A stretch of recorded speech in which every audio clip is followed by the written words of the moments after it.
8 নম্বর ম্যাথটা দেখেন, আমরা এতক্ষণ যা করছি যে এই পাশে ইনপুটে একটা রেজিস্টার দেখতাম, কিন্তু এখন দেখছি দুইটা।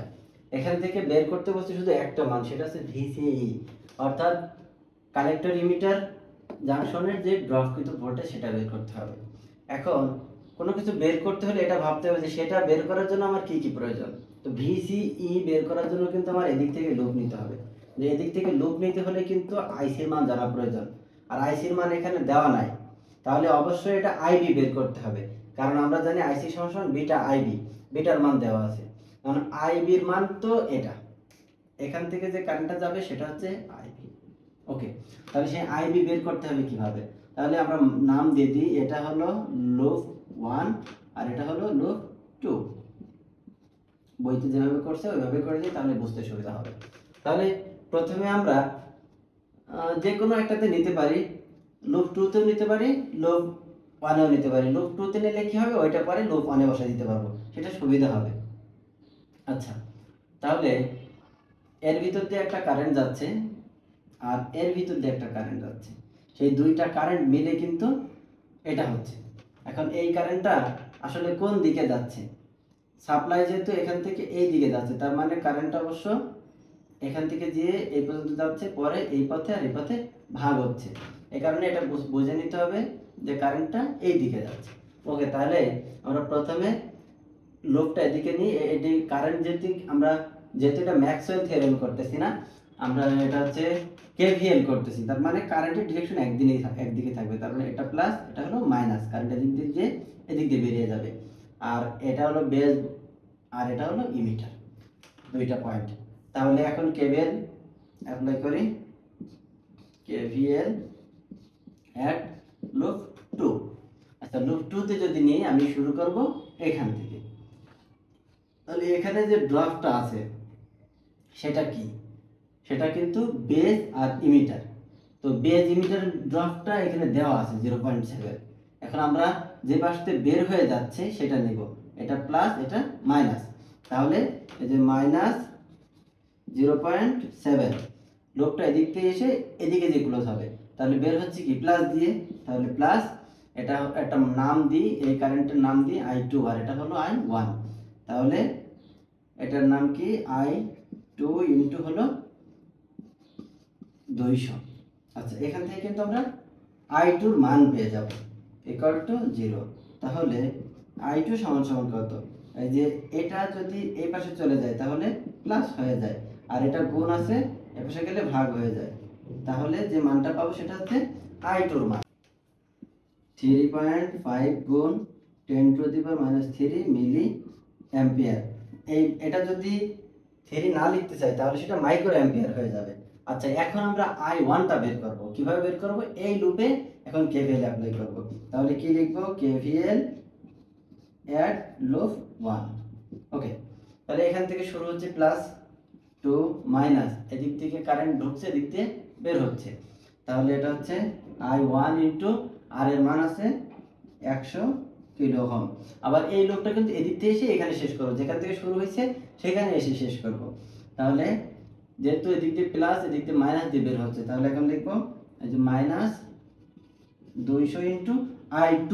এখন I2 এর মান কিন্তু আমি আগে পেয়ে গেছি, এই যে এটা। তাহলে I2 এর মানটা এখন এখানে লিখব 3.5 গুণ 10 টু দি পাওয়ার -3। এই যে এটা মিলিতে নেব, মানে I1 এর সাথে কিলো ওহম গুণ দিয়েছি, এটাও কিলো ওহম গুণ দিয়েছি, কিন্তু এটার সাথে যে মিলিটা জাস্ট কিলো আর মিলি ভ্যানিশ করার জন্য আমি মিলিটা নিচ্ছি না, কিন্তু 10 টু দি পাওয়ার -3 কিন্তু নিতে হবে, না হলে ভুল হয়ে যাবে। Equal to 0। তাহলে এখন যেটা পাচ্ছি সেটা হলো I1 এর মান, কারণ দেখেন এখানে এই সমীকরণে শুধুমাত্র I1 টা আননোন। তাহলে কত আসে দেখি, এটা আসবে এমন যে এটা যদি এই পাশে নিয়ে চলে যায় তাহলে থাকে কি 2 মাইনাস 200 গুণ 3.5 গুণ 10 টু দি পাওয়ার -3 ভাগ হলো 100। এখান থেকে I1 এর মানটা পাবো।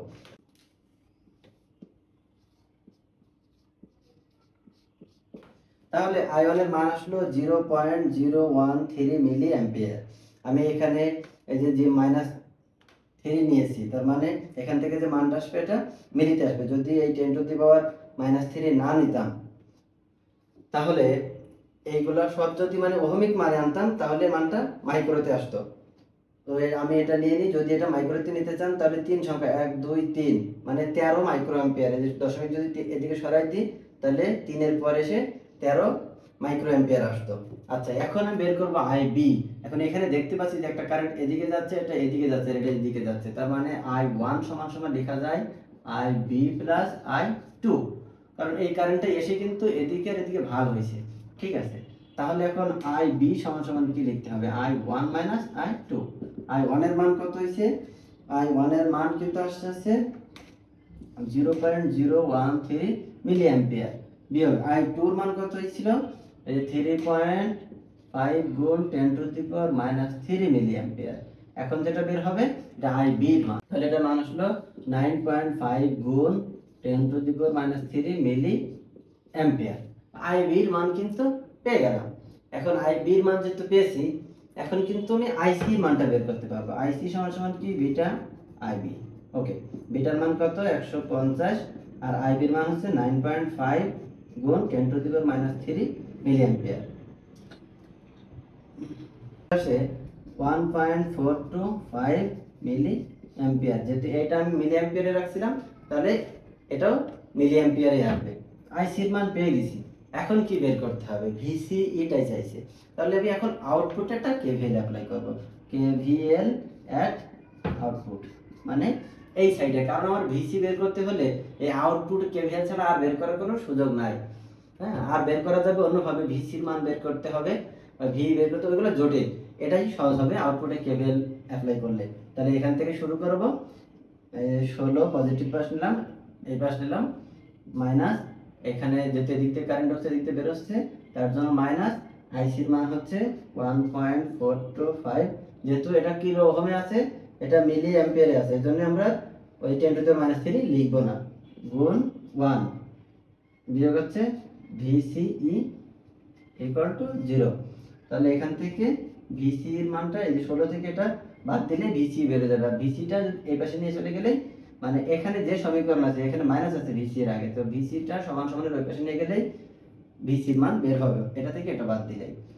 বা এইভাবে লিখি VCE সমান সমান 16 মাইনাস 1.425 গুণ 1 হলো 14.575 ভোল্ট। তাহলে ম্যাথটা কিন্তু খুব ইজি, শুধু লজিক বুঝতে হবে যে কি চাচ্ছে, তার জন্য কি বের করা লাগবে, মানে যেটা চাইছে সেটা বের করার জন্য কি কি লাগবে। যেমন ভিসিই চাইছে, ভিসিই লাগতে গেলে বের করতে গেলে আমার আইসি লাগবে, আর আইসি বের করার জন্য আইবি লাগবে, এই জন্য এদিক দিয়ে লুপ নিয়ে আমি আইবি বের করে নিয়েছি। তাহলে এই ছিল 8 নম্বর ম্যাথ।